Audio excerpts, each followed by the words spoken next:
Esta será a apresentação da aula 3 da disciplina Educadores e Educandos Tempos Históricos. A aula da unidade 3 é composta pelas seguintes unidades: Manifestos de Educação ao Povo e ao Governo, o Golpe Militar e a Educação Pública, Redemocratização, Cidadãos e Consumidores. Objetivos desta aula: compreender a representação do Manifesto dos Pioneiros da Educação Nova e o Manifesto mais uma vez convocados para a evolução da educação no Brasil. Analisar os reflexos da ditadura militar sobre a educação e vida dos trabalhadores. Conhecer a organização da escola no período da ditadura militar. Compreender a importância dos direitos sociais na evolução da educação e sociedade brasileira na nova república. Relacionar o significado de cidadania, a educação e suas conquistas ao longo da trajetória política no Brasil. Unidade 7. Manifestos da Educação ao Povo e ao Governo. Manifesto dos Pioneiros da Educação Nova. Nesta aula, vamos conversar sobre 2 manifestos e o que eles representaram para os profissionais da educação. O primeiro foi chamado de Manifesto dos Pioneiros da Educação Nova, escrito em 1932, e o segundo, mais uma vez convocados, Manifesto ao Povo e ao Governo, publicado em 1959. Foi um documento redigido por Fernando de Azevedo em 1932, representou a tomada de posição dos intelectuais liberais num movimento em que propuseram a reconstrução educacional no Brasil, estabelecendo princípios norteadores. Universalização da educação, ou seja, oferecer a mesma educação em todo o país. Laicidade, ou seja, desligada de religiões. Gratuidade, obrigatoriedade. Coeducação, ou seja, promover a ligação da escola com outras instituições, pois, de acordo com os pioneiros, a escola estava muito isolada de tudo. Descentralização significa transferir responsabilidades do governo federal para poderes menores, como os estados. Formação universitária para professores. A maioria dos professores era formada por leigos, pessoas que não tinham diploma de nível superior. Educação pragmática e utilitária, ou seja, educação baseada em regras e finalidades. Espírito científico nas investigações, ou seja, falta de pesquisas nas instituições de educação. É importante destacar que havia na sociedade brasileira 2 visões de educação. Um grupo representava o pensamento conservador católico e defendia que a Igreja Católica deveria continuar a ofertar e estabelecer normas e regras para a educação. Esse grupo era contra a educação para homens e mulheres juntos. O outro grupo era formado por intelectuais liberais que defendiam a educação pública, laica, gratuita e obrigatória, comum para ambos os sexos, e propunham um fundo público para financiamento, o que na época representou um avanço em relação à visão conservadora. Esse manifesto, resultado da insatisfação de toda uma sociedade, teve como consequências: os conflitos políticos e de ideias explodiram na elaboração da Constituição de 1934. Para atender o grupo dos católicos conservadores, estabeleceu a frequência facultativa no ensino religioso e a isenção de impostos para escolas privadas, primárias e profissionais. No campo econômico e social, o desenvolvimento do Brasil estava subordinado à economia internacional. Portanto, a educação escolar pública só muito mais tarde se apresentou como uma necessidade urgente. De um lado estava a serviço do desenvolvimento econômico, e de outro como um direito universal para a formação humana. Lentamente foi se formando uma nova mentalidade, a necessidade de uma educação nacional. Daí surge o Manifesto mais uma vez convocados, que foi um documento escrito em 1958, assinado por 164 intelectuais que tomaram posição de luta em defesa da escola pública para todos e trouxeram à tona os conflitos entre liberais e católicos. Esse manifesto reafirma os mesmos valores e anseios do Manifesto dos Pioneiros da Educação, além de reforçar o desejo de consolidar uma educação voltada para o trabalho e desenvolvimento econômico. Dessa vez, não foi mais possível adiar uma posição a respeito da educação no país. O Brasil já era um país capitalista e o desenvolvimento industrial que estava acontecendo exigia trabalhadores com alguma escolaridade. Portanto, era necessário que a escola pública preparasse boa parte da população para o trabalho, por meio de cursos profissionalizantes, lembrando que a população era formada basicamente por analfabetos. Assim, o manifesto, mais uma vez convocado, teve como consequências a criação de escolas públicas em função da necessidade de mão de obra qualificada para atender o novo modelo econômico, criação de cursos profissionalizantes para atender a demanda e proporcionar uma escolarização básica para a grande massa, que precisava se qualificar para o trabalho. Dessa forma, a educação pública no Brasil foi pensada em função da necessidade de mão de obra qualificada para as indústrias. As escolas foram criadas porque o desenvolvimento das atividades nas indústrias, no comércio, nas exportações, nos portos e aeroportos, hotéis e supermercados tornaram necessária a contratação de pessoas com escolaridade básica para desempenharem bem suas funções e assegurar o funcionamento do sistema capitalista. Unidade 8. O golpe militar e a educação pública. Nesta unidade, trataremos dos reflexos do governo dos militares na educação e na vida dos trabalhadores. Reflexos na educação. Foi um período marcado pela restrição da liberdade de expressão das pessoas, a cidadania e direitos sociais e políticos foram negados e a educação tratada como um instrumento de controle moral. Após a década de 60, começaram as reivindicações por escola pública, devido à migração da população do campo para a cidade, e o governo teve que tomar uma posição. A estrutura educacional nos estados e municípios era da seguinte forma: havia uma escola para as elites, diurna, e outra destinada aos trabalhadores, diurna e noturna, em alguns casos profissionalizantes. As escolas eram administradas de forma centralizada por diretores e supervisores, devendo todos serem obedientes e submissos a essas figuras, e ainda serem obrigados a aceitar tudo o que aprendiam como verdades prontas, sem poderem contestar.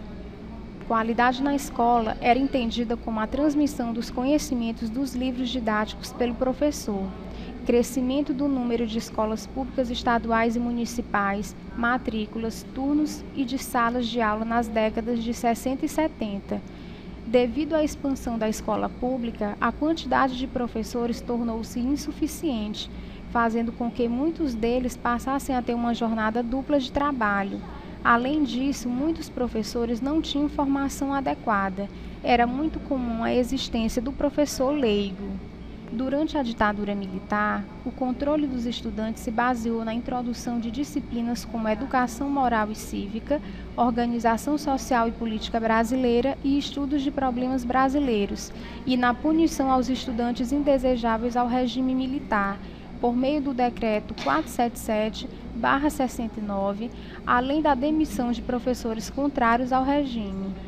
As escolas foram obrigadas a implantar no ensino médio os cursos profissionalizantes, cuja finalidade era a formação de técnicos para as indústrias nacionais e internacionais. No ensino superior surgiram as licenciaturas curtas, conhecidas também como cursos de fim de semana. Assim, os professores foram contratados para assumirem salas de aula reproduzindo conteúdos prontos e acabados. Uma das conclusões que se pode tirar é que a educação baseada no controle moral experimentada na ditadura militar fracassou. Essa experiência demonstrou que se a educação não partir da realidade de cada escola, da região, da cultura da comunidade local e também não tiver investimentos em infraestrutura, não será possível alcançar o sucesso. Unidade 9. Redemocratização, cidadãos e consumidores. Nesta aula, iremos discutir sobre as lutas dos trabalhadores e as manifestações populares da sociedade brasileira em defesa dos nossos direitos, bem como seus impactos na educação a partir da nova República. Retrospectiva histórica. Depois de 20 anos de ditadura militar, o Colégio Eleitoral elegeu Tancredo Neves, que não pôde tomar posse. Assumiu então José Sarney. De 1985 a 1990, o país teve anos difíceis de alta inflação, perdas salariais, greve dos trabalhadores, desemprego, tabelamento e vários planos econômicos. Cruzado, Cruzado II, Bresser, Verão e Collor. As aulas anteriores mostraram que a sociedade brasileira tinha as seguintes características: capitalista, ou seja, a sociedade brasileira passou a pertencer a um sistema social fundado na base do capital, do dinheiro e das empresas. Patriarcal, ou seja, durante muito tempo os homens mandaram. Composta por classes sociais, ou seja, baseada na divisão da sociedade entre ricos e pobres, quem manda e quem obedece. E patrimonial, ou seja, alguns políticos usam aquilo que é público de todos os cidadãos brasileiros como particular, para uso próprio. À medida que a sociedade brasileira foi se desenvolvendo, as duas classes sociais formadas por ricos e pobres tornaram-se visíveis, e seus interesses opostos e diferentes. Mesmo assim, não podemos nos esquecer que o direito à moradia, à saúde, à velhice digna, à aposentadoria, ao transporte, à segurança, à água, ao trabalho, à informação, ao lazer, à cultura e à educação pública são direitos sociais.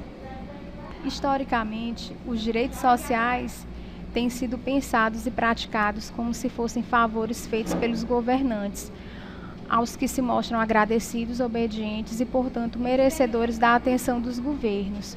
Os governantes procuraram a despolitização das questões sociais, ou seja, tirar a responsabilidade do governo diante das necessidades da sociedade, e reduziram tais questões a problemas técnicos dos burocratas, ou seja, de funcionários que prestam serviços administrativos de forma complicada e demorada, com algumas políticas compensatórias, ou seja, ações em que as pessoas dependem de um governo para ter aquilo que necessitam, que aliviaram temporariamente a pobreza. Para completar a situação de desigualdades sociais, a educação pública foi negada aos trabalhadores durante muito tempo. As pessoas, principalmente as mulheres, não tiveram acesso à educação escolar formal, não tiveram acesso ao conhecimento e às informações. Só mais tarde conseguiram romper algumas barreiras e aprenderam a lutar de forma organizada para defenderem os seus direitos. O que são direitos sociais? Referem-se ao reconhecimento expresso da população de um país sobre o significado social da educação, da cultura, do meio ambiente, do direito à habitação, à informação, à aposentadoria, à saúde, ao lazer e ao transporte. São direitos ligados ao mundo do trabalho e das relações sociais, dizem respeito a todos, são instituídos pelos embates entre as forças políticas, econômicas e financeiras que dirigem o país de um lado e as lutas dos trabalhadores e dos movimentos populares de outro, em disputas constantes. Onde encontramos os direitos sociais? Estão na Constituição Federal de 1988, no capítulo 2º, chamado dos Direitos Sociais, vai do artigo 6º ao 11. Relação entre direitos sociais e educação. Se compreendermos que a educação pública é um direito humano e social e que cabe aos governos o financiamento adequado, nossa responsabilidade como cidadãos, educadores e gestores é contribuir para que as escolas públicas sejam instituições formadoras dos valores éticos, espaços de apropriação, socialização, transmissão e de transformação da cultura, espaço da diversidade étnica, do desenvolvimento da capacidade de inventar, criar, inovar, propor, alterar, modificar, conhecer cientificamente, de estabelecer relações, sonhar e elevar as pessoas para outro patamar de compreensão do mundo. A partir da nova república, os profissionais da educação se organizaram em sindicatos, entidades científicas, associações, congressos, fóruns e movimentos populares, realizaram muitas greves, congressos de educação, elaboraram projetos de lei e o Plano Nacional de Educação, proposta da sociedade brasileira. Participaram de audiências, organizaram seminários, debates, cursos e propostas de políticas em defesa dos direitos sociais, em especial a educação pública, gratuita, laica, democrática e de qualidade social. Para finalizar essa aula, uma última reflexão. A educação pública é um direito social universal de homens e mulheres, em todas as idades, uma conquista dos trabalhadores e instrumento que ajuda a impedir as injustiças. Um dos instrumentos de luta dos trabalhadores é a educação pública, visto que o conhecimento, a formação, cultura e informação auxiliam os cidadãos a fazerem as suas escolhas, participarem nas decisões e a definirem os valores subjetivos e materiais.